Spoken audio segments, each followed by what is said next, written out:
Welcome to Talking Peace with the Western New York Peace Center, being recorded here at Think Twice Radio, the home of the future, by our great producer over here, Richard Wicca. Thanks, Richard.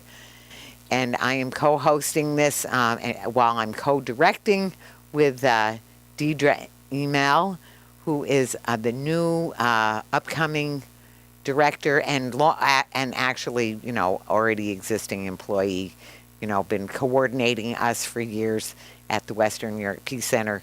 And so we have LeCandice Durham and India Walton, who are both ballot-qualified candidates for mayor of Buffalo.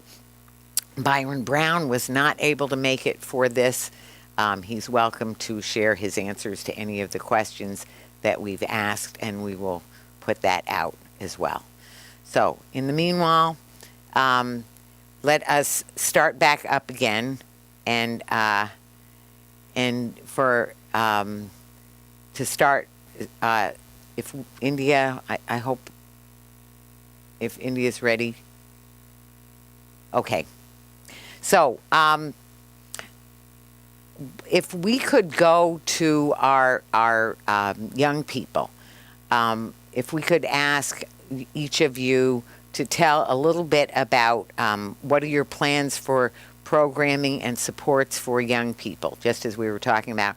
Young people are, first of all, we have the extreme poverty that I think you already discussed, but there's also, in terms of what people have gone through with the COVID and the systemic racism, the violence that we have had and the uptick in violence that we have had, all of that says, what can we do for our children and young people? So if you could each, Ms. Walton and then Ms. Durham.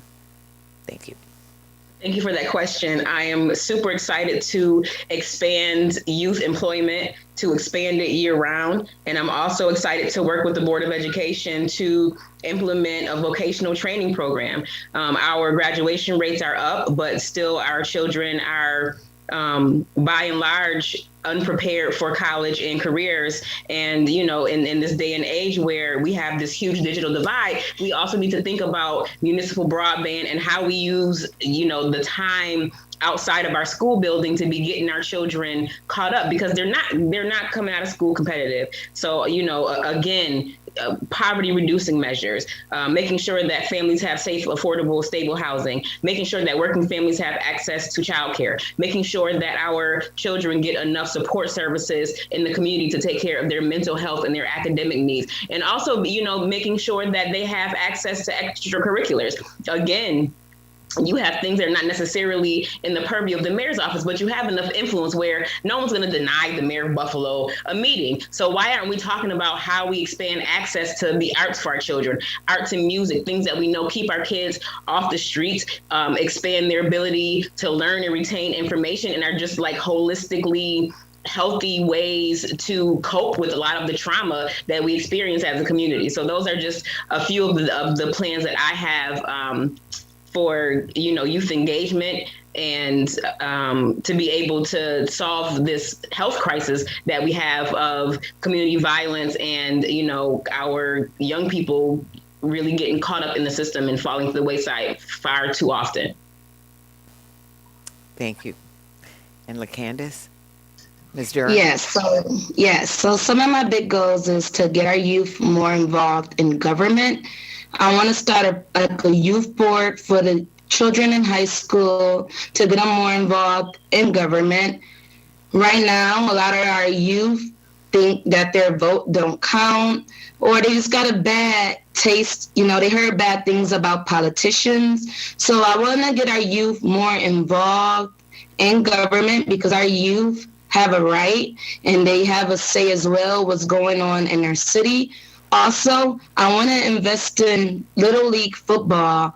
Little League football is really big, especially for inner city children as well. It keeps them out of trouble. It gives them something to do after school. Little League football does not get a lot of support, but there's a lot of children who participate in these type of sports. Also, I would like to bring back the program BVTC, which Buffalo Public Schools previously had. A lot of our children, a lot of our seniors that graduate high school, they know college is not for them. So I want to bring back those programs such as cosmetology and engineering and things in that sort. So when they get out of school, they'll have something to fall on, but being able to do it the right way, making sure that they have their license and things in that sort.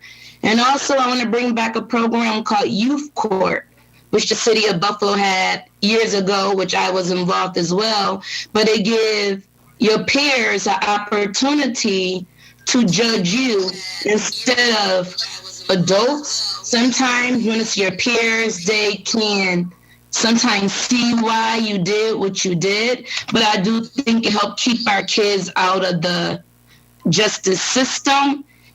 So those are the programs that I would like to bring for our youth here in the city of Buffalo.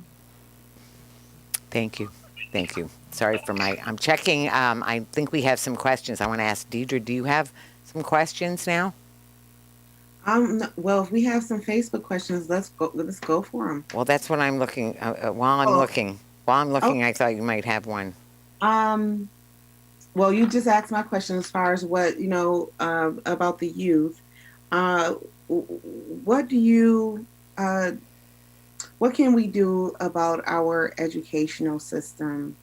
I know, we have the counties and so on, and they have their role, but as far as the city, how can you support parents in supporting their youth now, post-COVID, in the Buffalo public school system or outside of the Buffalo public school system as homeschoolers, or as hybrid? How can you support parents and families now? We have to give our families more resources. When I was a school nurse, there was 3 little girls, 3 sisters, and they had head lice. So I called the mom and I said, hey, you got to pick them up and bring them back tomorrow after you shampoo them real good. We'll check them and they'll be good to go. And she said, well, I can't bring them back until Monday. This was a Tuesday, because I don't get paid until Friday and I can't buy the shampoo, right? So these are children who were going to miss 3 days of school because they have a parent who's living paycheck to paycheck, and we've not provided our families with the resources. I had children who were visiting me, not because they were physically ill, I'm the nurse, but because they were hungry, they were tired, their housing was unstable, they were experiencing community or domestic violence. That is the root cause. And when we talk about social determinants of health, our socio-emotional status at home, our living situation, the built environment, is that house warm in the winter? Is it cool in the summer? Is there lead paint? Is there running water? Is there electricity? Is the electricity system safe? We have the oldest housing stock in the country, and those questions for some of our children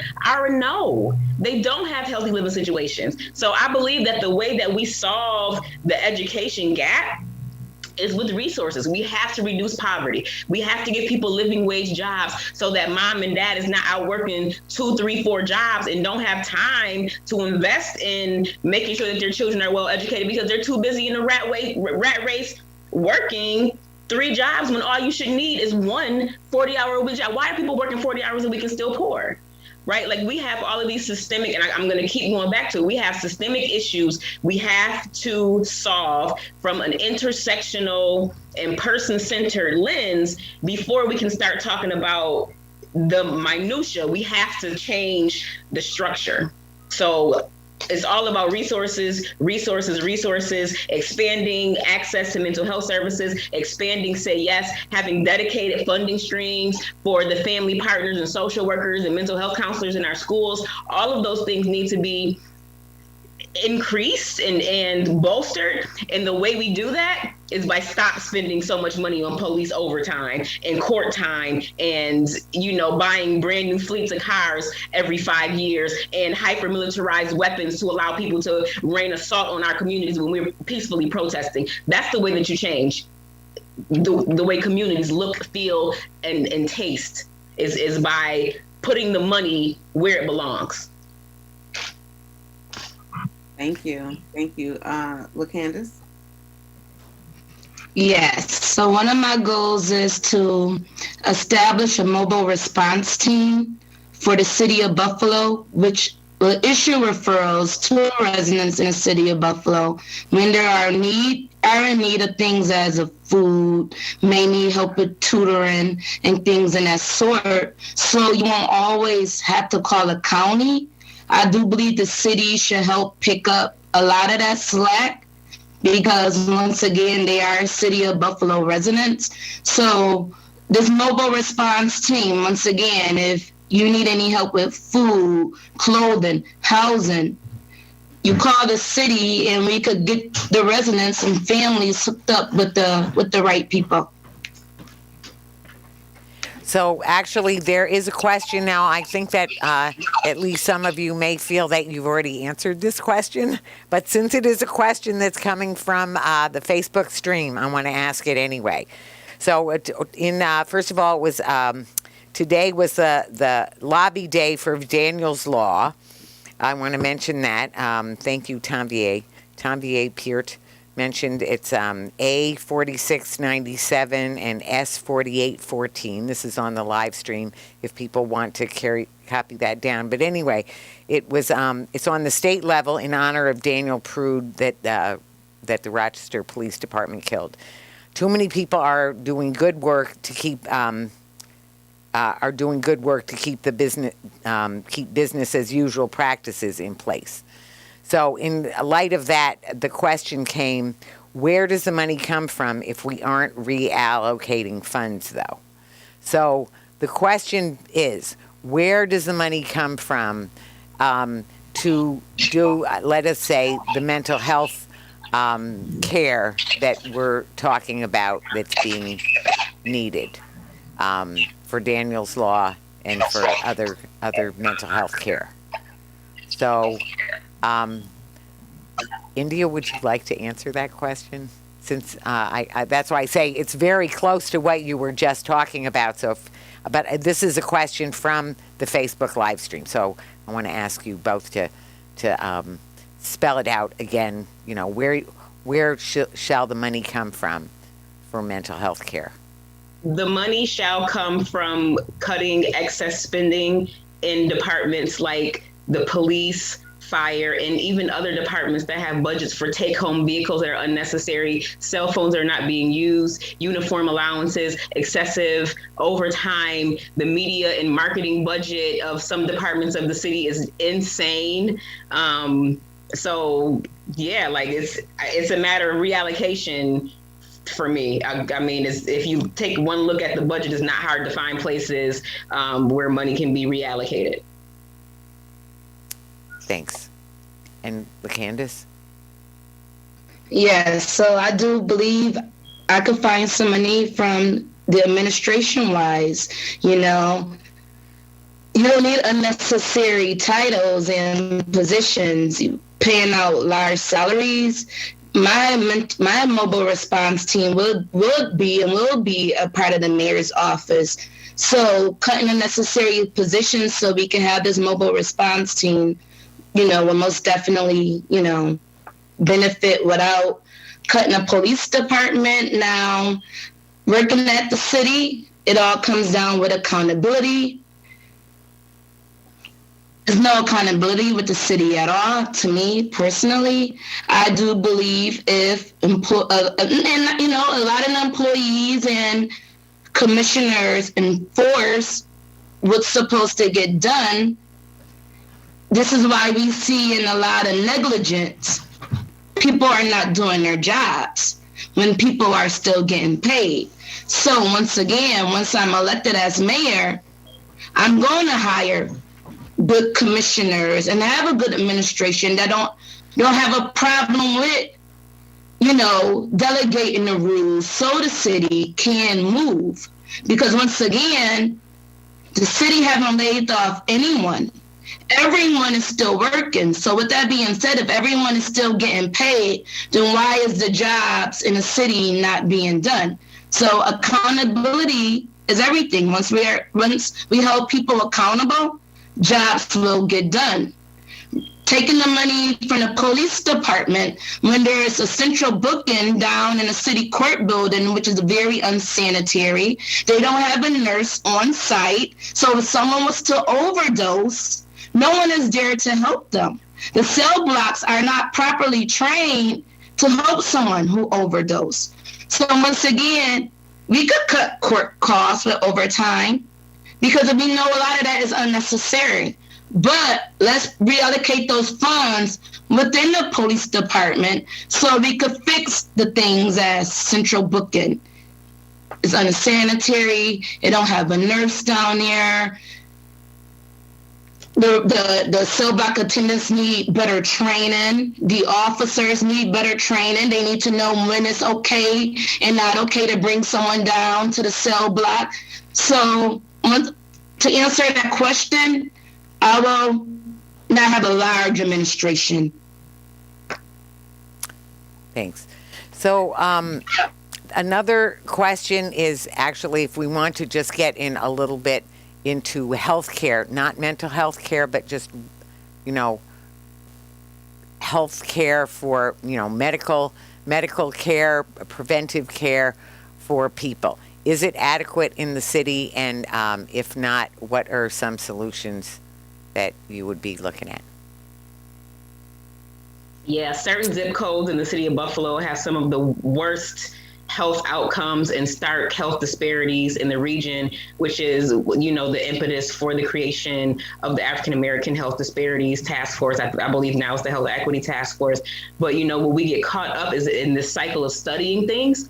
And spending lots of money producing studies and white papers, and the data is already there, especially when it comes to lived experiences of people who have not had access to healthcare. And I'll go back to the Fruit Belt as an example because it is one of the zip codes that has one of the worst health outcomes in the region, and it's a block away from one of the largest healthcare providers. And that is because we haven't built enough relationships and trust in order for people to feel comfortable accessing it, and we have not activated our community members and build community. I am all about a robust community health worker program so that when someone needs assistance accessing healthcare, and I don't mean health in you get sick and you go to the ER, I mean health in that all of your basic needs are met and that you are able to have a level of autonomy and self-actualization that moves you up through your hierarchy of needs, so that we're making sure you have safe, affordable housing, that you have healthy food to eat, that you have clean water and fresh air to breathe, that we are reducing our reliance on vehicles and making sure that our built environment and infrastructure is such that there are trees in neighborhoods and crosswalks in neighborhoods and sidewalks in neighborhoods and green space, and that our parks are safe and fully invested in, and that we're, cutting grass on vacant lots so that we have crime reduction by environmental design and all of these things that we know work, but that have fallen on deaf ears for so long. There will finally, when I am mayor, be a champion in City Hall that is going to facilitate all of the things that community members, advocates, activists, nonprofit organizations, and experts, policy experts have been recommending that we do so long, that have been ignored.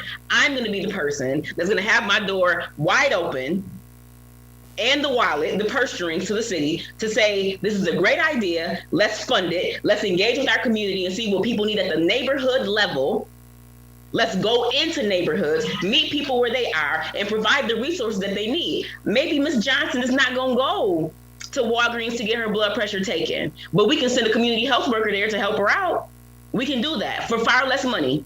So I think that it's about working with county and state government. We talked all about Medicaid reform, but somehow when you get to the city level, it's like no one knows anything. And that's the reason why we have to put, a woman in a position of leadership, a nurse in a position of leadership who is compassionate to the needs of our community and who has the presence of mind to be able to engage with other sectors in healthcare and community services to be able to get all of our people all of the resources that they so desperately need.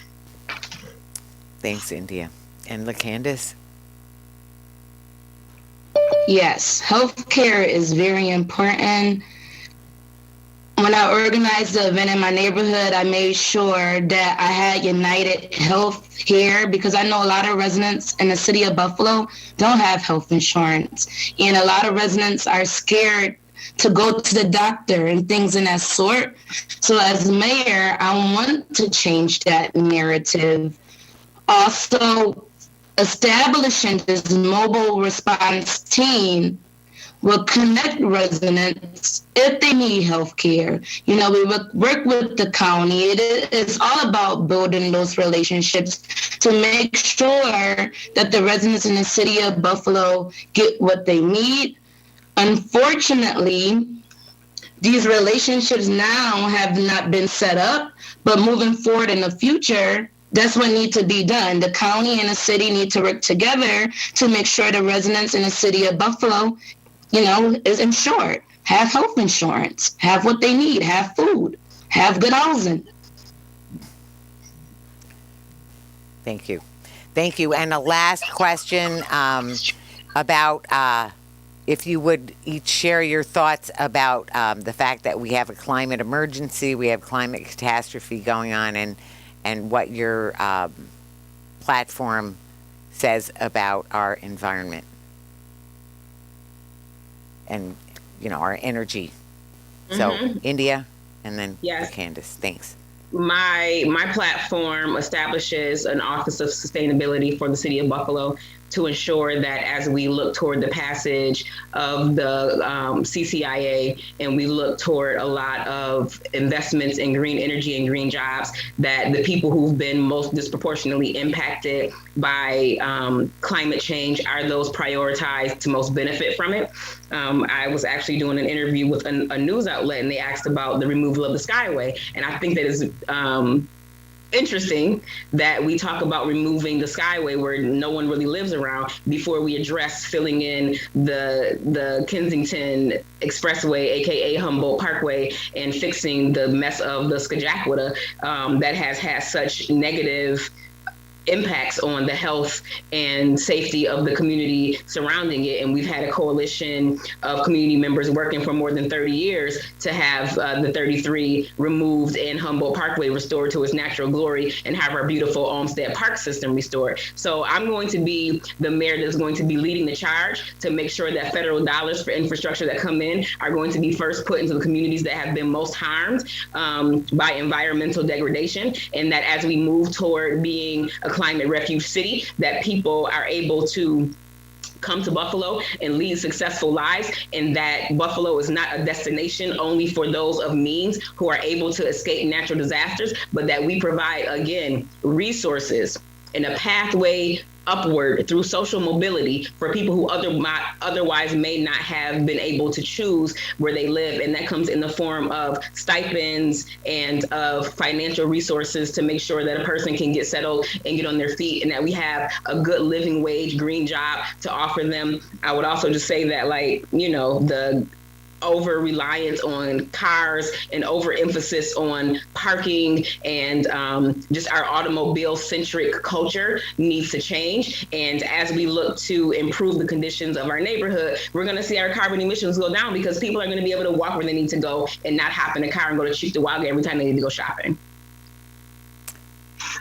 And LeCandice? Yes, so one of my goals is to reduce carbon pollution. As we could see, you know, with COVID happening, a lot of residents were told to stay in their home. So one of my major goals as well is to, like, you know, for instance, downtown employees, city hall employees. It would be great to have employees who could still work from home, who can. I would also like to work with the county building as well, so we could reduce the tailpipe emissions in the city of Buffalo. I would also like to work with NFTA. Maybe, you know, they could work with businesses and large companies, work with City Hall to be able to provide waivers and discounted bus passes, you know, let Metro take them where they want to go, let, you know, they could park and ride, you know, so residents be able to maybe just walk freely, breathe clean air, get more residents riding bicycles, installing more bike racks in the neighborhood so we can reduce carbon emissions. Thank you. Thank you. Oops. So, so I think now if we wanted to, first of all, I'm very remiss because I know Jim Anderson, the Radio King, that's what I call him. Anyway, and also president of Peace Action New York State, well-known activist, local, national, international activist. Jim Anderson is in the house. So hi, Jim. So we've been going on. We've been so we have LeCandice Durham.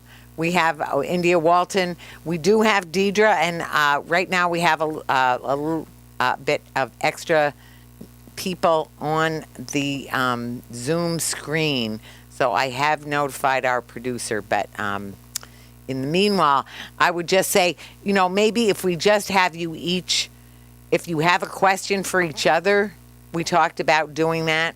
So, and I can see you, Deidra. I'm not sure everyone can. But so if we would just have each of you take a moment to ask any question you might have each of the other before we ask you to sort of any kind of summary, final thoughts you want to share. So any question for each other? I'm okay. Thank you. You don't have a question for India? I did, but I kind of forgot. I should have wrote it down. It was about policing. It was most definitely about policing. Just 1 minute. Yeah, because I'm sorry, you all did discuss it or rediscuss a little bit more about it. Yeah, maybe that answers your question. Okay, and India, do you have a question for LeCandice? I do. I would like to know if you really believe that you'll win and what your pathway to victory is. Yes, I do believe I will win. I listen to the residents every single day in the city of Buffalo, not just in one part, but the entire city of Buffalo. I know what the residents want. I know what the residents need.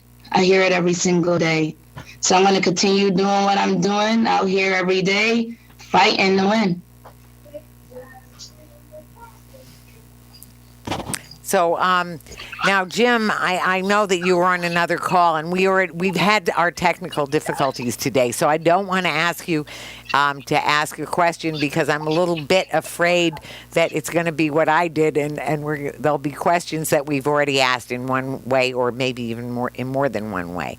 But oh no, don't have me ask a question. I'm just glad to be here in support of these two candidates. I think the community needs to recognize that we have a lot of talent, and the charge is on we the people as we listen to them. Right. We got two contenders here.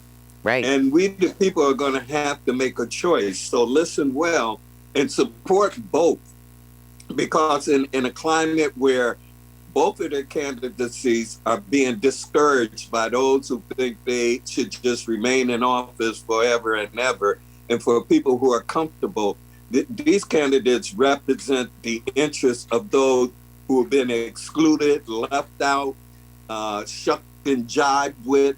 And these candidates are saying they're stepping up to fill the bill of the cry of the people.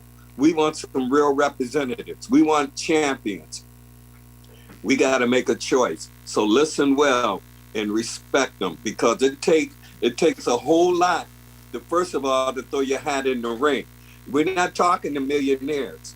So that means all our little pennies, nickels, and dimes, we need to start figuring out a way to help them as they go forward. And yes, one of them will rise to the top. And that's not bad. It just says that, hey, this is the work you have to do when you're running. And we, the community, have to embrace them all. So I'm just glad to be here. And y'all just keep the faith, stay strong. You know what to do. Like the old folks said, ain't gonna let nobody turn me around. Let that be your mantra. Well, thank you, Jim. Thank you for that. And so on that note, you know what? I would love to ask the two of you to, share your your vision. That's what Deidra was going to ask, right? I can see you. I don't know if Yeah, we can't see you. can you see me? No, we can't see you. You can't see me. Okay, I can't see what we're seeing. Oh, there we are. Okay. Yeah. Oh, there you go. So anyway, so with all of our with all of our what do I want to call, our human failings and technical difficulties, we are going on and we're going forward, and we are in a very critical time here now.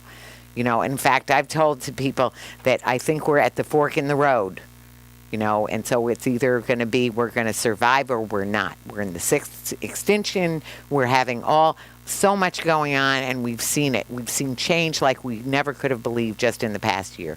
So on that note, I want to ask each of you to just share your vision for Buffalo. Share your vision for Buffalo. My vision for Buffalo is rooted in love. I love this community so deeply. I know how much talent is contained within our small circles. I want to be the one to help facilitate a de-siloing of our movements and an ushering in of a new era. We have an unprecedented opportunity with 34 days left until the Democratic primary. This is our chance to unseat a 16-year incumbent that we know has not done justice by our community. And when I talk, I speak passionately, and I know that I've put in the work to win. The most exciting thing about this campaign to me is not because we're just coming for the mayor's office. We are establishing an infrastructure, a scaffolding. So when we run for school board, when we run for city council, when we run for committee seats, when we bring in true champions of progressive politics, we don't have to depend on some other machine to give us their blessing, because we've created one of our own. We can raise money. We can get endorsements. I've been endorsed by Working Families Party since the first time in its existence that they've endorsed someone other than Byron Brown, and that person is me. National DSA, National People's Action, Elect Black Women, Run for Something. The list goes on and on and on and on. Not only am I prepared, been preparing my whole life for this, but I'm ready, and this community is ready for not only something different, but something better. I know we can do better. I know we want better, and I would just encourage everyone to go visit my website, support, volunteer, donate, and let's get it done. We can't wait 4 more years to see what happens. It's already been 16. We see the results. Let's do something different. Let's do something better. Thank you, India. And LeCandice? Yes, I have one major goal, is to improve the quality of life for all residents in the city of Buffalo. Not just one part of the city, but all residents in the city of Buffalo. All residents deserve to live comfortably. All residents deserve to be healthy. All residents deserve to be happy. So that will be my major goal, to improve the quality of life for all residents. Residents in the city of Buffalo, I hear you every single day. I hear you. I answer to your call. When I tell you to document, I'm telling you to document for a reason, because I am coming to help you. I understand that you're tired of complaining. I understand that. But this is the season of change. Get out and vote June 22nd. Stop complaining. Vote. So, both of you, I want to again thank you so much for coming in. We couldn't appreciate it more. Very grateful. I want to echo everything Jim said, that it takes a lot of courage. It takes a lot of truth and love. And I think we've seen truth and love, and we'll keep talking truth and love. But I just want to thank you for coming on. Thank you for being part of this candidacy, your own candidacy, and giving Buffalo a choice. Community power move. Yeah, in effect, there we go. Yep. So that'll be June 22nd. June 22nd coming right up. I think you both said what your websites are, right? Do you want to say it again? Either of you? Yes, I am at www.indiawalton.com. I'm also on all forms of social media, Instagram, Twitter, and Facebook. My favorite is Twitter because I get to tweet a lot in real time. So be my Twitter follower. Okay, thank you so much, India. And LeCandice, how can people find you? You can find me on all social media, LeCandice Durham. My website, LeCandiceDurham.com. Donate, volunteer. We're always looking for volunteers. We're looking for dedicated, loyal people. So get on board. The time for change is now. The people's mayor. I'm here for the people. Well, I want to thank you both more than we can say. Thank you very much. We will see you. We will thank you. We will let you go for the moment. And then we'll go on talking about how people can vote and what we need in an electoral system that will work for the people. Don't let people go yet, Vicki. What? Let them know that, don't let folks go yet. Let them know that, look, June 12th. Oh, for early voting. Early voting, And thank you, so yes. You know what that means, folks? That means vote early and then get out and work on one of these campaigns. Sure. Don't wait Yep. till the 22nd. Vote early and then get out and let's get one of our champions over the finish line. Power to the people. That's what a democracy is about. So that's what we're going to have. Thank you, Jim. Anybody who has questions about early voting, you can find all the information you want with the League of Women Voters. You can also get in touch with them. You can also get in touch with us. And we are happy to make sure all that's happening. And I'm sure you could get in touch with either of these campaigns, and they could tell you all about it too. So we do thank you both so much, more than we can say. Excellent. Thank you. Thank you. You've been on Talking Peace. We'll keep on Talking Peace for just a little couple minutes about the voting system, but we're very glad that you're in it. So thanks. And in this community. Thank you. Take it. You. Take care, both of you. Bye for now. Right. Thank you. Thanks.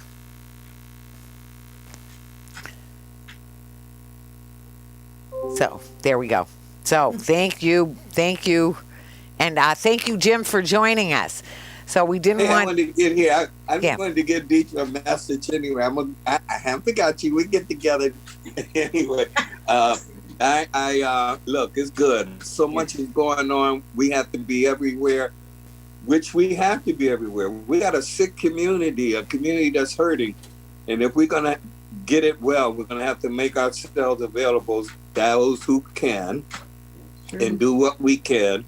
right. This is our moment, and it is a chance for the community to make a power move. And it only happens through civic engagement. Right. If we're not doing this, one book says, "How will the people hear without a preacher?" Well, a preacher is more than the one with a collar. That's A preacher right. bring you the news you need for life, and so. I'll shut up on that and just say I'm glad I had a chance to touch in with the family. Oh, we're so glad to have you on. And first of all, with all of the technological difficulties we had and a little bit of aggravation people might have had finding us, that we are very excited to talk about, democracy, our democracy as it stands, which is really, very threatened right now. I want to say first, I always think of when somebody said democracy is not a spectator sport. And voting is necessary but not sufficient. So start with voting. Let's get people voting. That's the first thing. But then there's so much more, as you said, Jim, working on people's campaigns, and being involved in the workings of government right throughout. Going to, there's the wonderful Citizens for Common Council Accountability. Buffalo Citizens for Council Accountability. That is a great group that is watching Common Council. And I want to say Common Council has come up, you see new life in Common Council since people have started paying more attention. And actually, that's one of the things that Zoom has allowed. That instead of people having to go downtown and find back to, is it by car or parking or public transportation in the middle of the day is not good. We know that. And so for people to come in, well, now it's easy for people to be paying attention. Or even if they miss it, they can see it recorded. Mm-hmm. But I want to switch gears a little bit and go at Jim. We were talking about vote suppression, and voter suppression has just reached a new, acme, in this country, and it really is a danger. And I think people need to understand and know about that. So, what would you tell us about some of those efforts going on right now? If they don't know what's happening by watching the news and read the paper and all the discussion in Congress, right, has been around all this attempt of voter suppression. We've seen around the country new laws being passed, right, to block the road. A little George Wallace kind of ism going on there. Want to block entrance for people for opportunity. Right. But here's what people got to understand. We the people got to stop thinking ourselves too small to participate. We got to stop deluding ourselves with the excusiology about what they did. Yeah, what they did ain't totally done. And we need to start, showing some life here and making some pushes and some demand. So here's what I would say is important for people to look at around voter suppression. Mm-hmm. One of the things that you don't hear them talking about that people miss is the fact that the first suppression starts with those who are in elected office to represent you. What do you mean, Jim? I'm saying that any time you have an election coming up and those who are in representation, representing you, holding a seat, are not talking to you about it, there's something wrong about it. How can the people be talking about voting and participating and they're not helping? What's really wrong about it? Because they don't share any information. So we have a deficit of people not knowing what's going on because their politicians don't talk to them. On the congressional level, we talk about having a town hall. Well, on the local level, council people, legislators can have it. And in their bodies, now that the people are starting to push in and demand, they're kind of opening up. Not enough, but they will eventually, as long as the people keep pushing. So I think is access to information in the absence of our political representatives failing to share anything, shame on them. Like right now, those of us who said, don't forget to get out and vote on the 22nd. Don't forget, early voting starts on the 12th. Our elected leaders should be the ones out there talking about it. One has to ask, why aren't they talking about that a lot? Well, could it be that being quiet works good for them? Seriously, if you're serving your community, it seems like you would want to remind your constituents, hey, make sure you vote.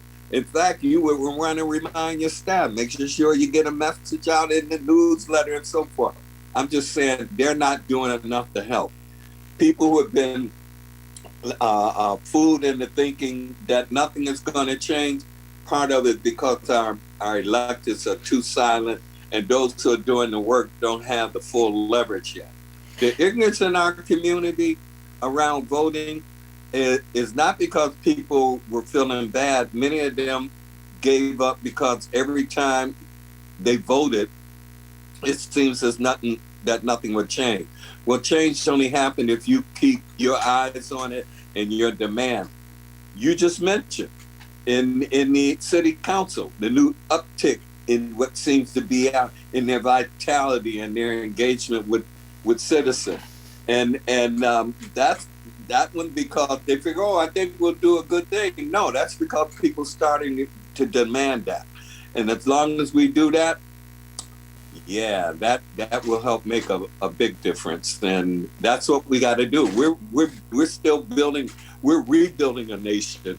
actually, Right. because we have let those who should have been doing better lead us in the wrong direction, and there are a lot of people who just become so weak now. Some of them stand in the way of our getting back to where we need to be.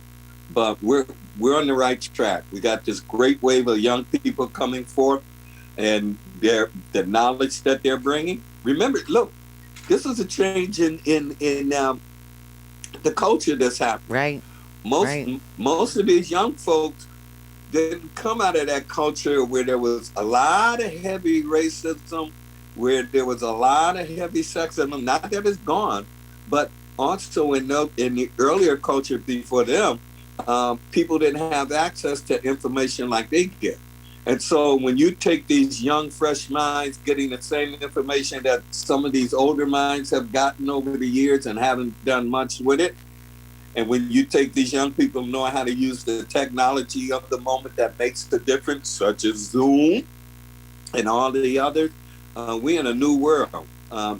You heard one of the candidates say, we're in a new decade. New things got to happen. And in this new decade, we're not dragging that wagon full of old ills and isms with us. Right. It's a fresh slate.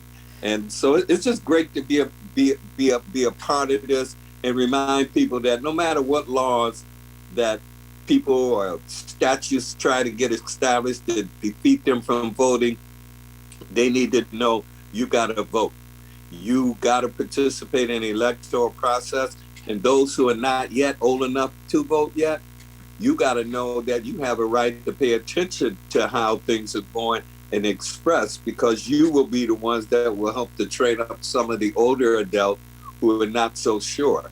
The young people who are paying attention in the news to the issues and also thinking about the world ahead, they have a role here to play in encouraging the adults in their family to vote and then preparing themselves to do so. So voter suppression is in the air around the country trying to prevail, but the drum talk of the people has always been the way the message gets through. It gets through no matter what kind of obstacle. Hey, one book said, no matter what weapon is formed against you. Well, that's true for all of us. If we understand that this battle we in, all we have to do is have the resolve to continue pressing forward to the higher ground. So, you said access, and I think that is a very key word. So voting, yes. So we need voting, but then we need, to remain engaged with our representatives, as you said. And one of the things is when we're not, if we feel that we can't get access, we don't hear what's going on, or, if there's, if people do not make themselves accessible to answer questions or respond to issues freely with the public, then that is another way that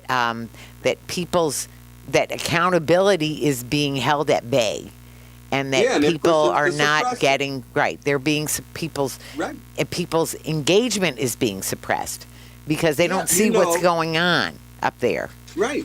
Right. And do you know when you have a politician? Mm-hmm. Look, we all know the great work that the League of Women Voters does. Right. They're a nonpartisan group.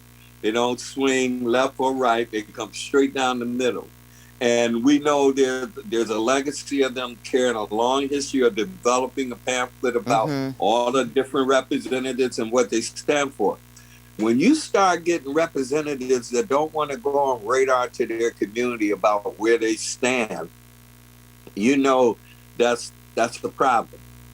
And for them not to show up and make themselves accountable when the League of Women Voters are providing those surveys to let in on behalf of the people, look, there's no excuse for that.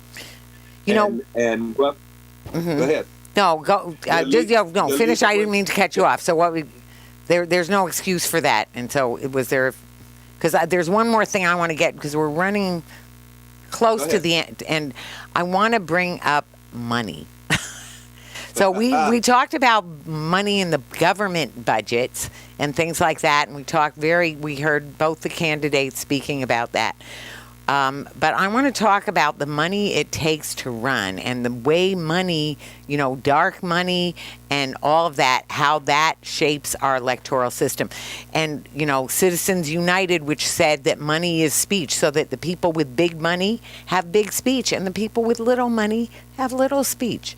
So could we talk about that for just your thoughts? And that battle is still going on. Right. Ever since that ruling, to make it as though companies have the same rights as people, we've been pushing back ever since. And the money, when you see the money trail, then you begin to understand why the electoral process is so important. Sure. Look, yep. While the people are coming with a petition for what works for the interests of people and building community, the money changers are coming looking to see what elected official will abandon their statesmanship. They're looking to see what elected official will basically sell themselves.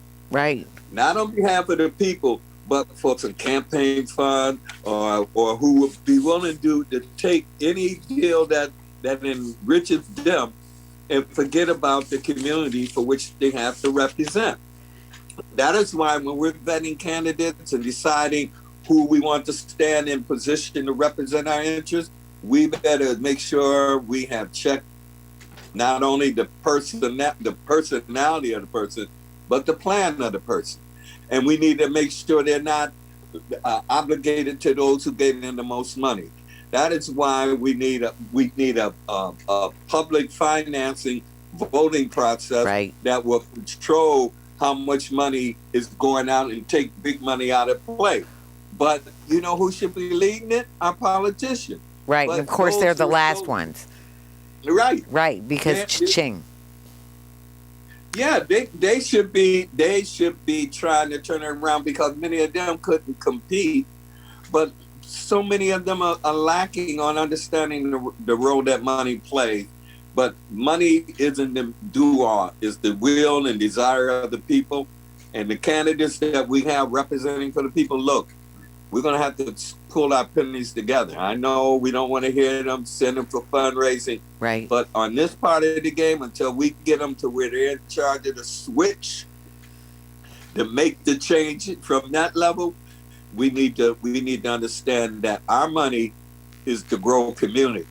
The money of the big corporates is to take community away from the hands of the people. So money is important, and we got a lot of work to do on that front. We do. And actually, it makes me think of when Cassie Kelly had sort of an exercise we were doing, and one of the young people was playing a corporate CEO. And they said, oh, well, I just give money to both, candidates so that no matter who wins, I win, so that they are all beholden to them.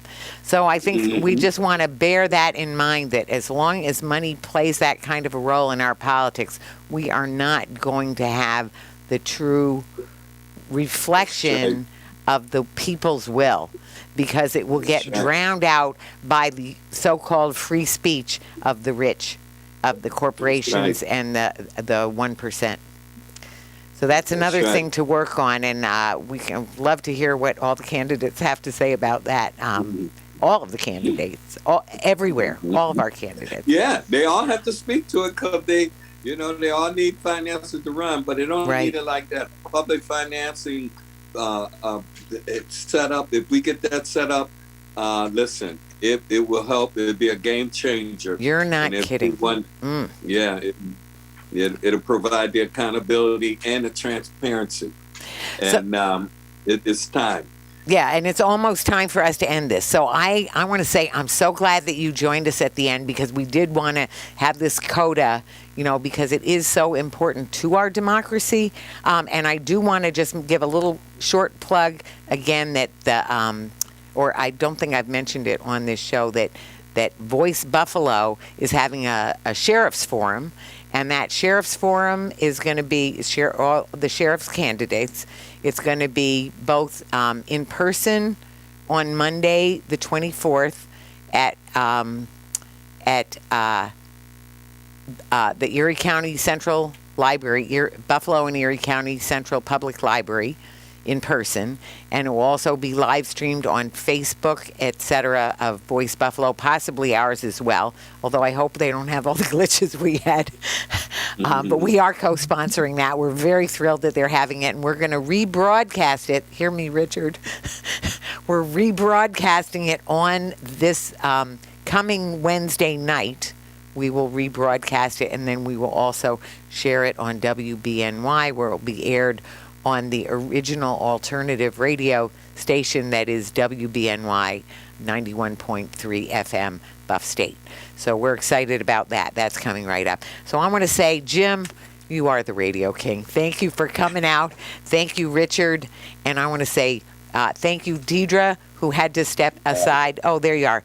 Good. Thank you for coming back just at the very end, because we have been talking peace, and together we are talking peace in truth and love.